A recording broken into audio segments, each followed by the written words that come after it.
Hey friends, Wayne over at the Ram Man Inc. Hey, it's Monday, May the 6th. I got an email this morning, like at 12:30 a.m.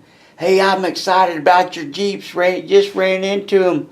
I got a such and such. Hey, does it change the wheel track? And does it do this? And is it gonna be man enough? And well, it's been man enough for a whole bunch of other folks. Hell, this is no trend, folks.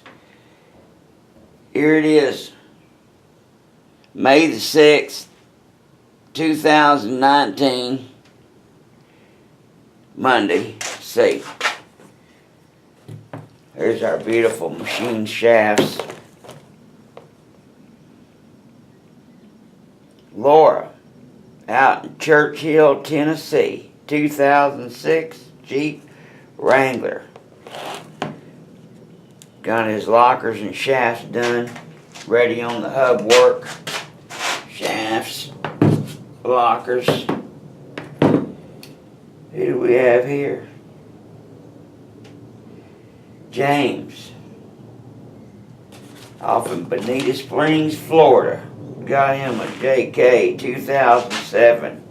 There we go. Them's going out.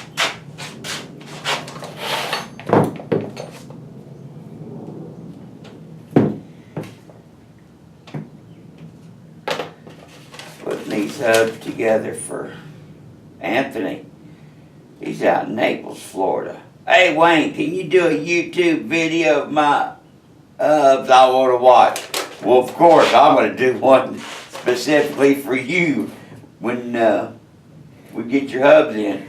And then we've got these down here that he sent them in to get new lockers and new bearings, and they're going out. He's had some of the first ones, I guess, from about 2 years ago. Yeah, so there you go, my friend. 4 sets going out this week alone. God bless you. God bless America. And do we sell Jeep kits? Duh.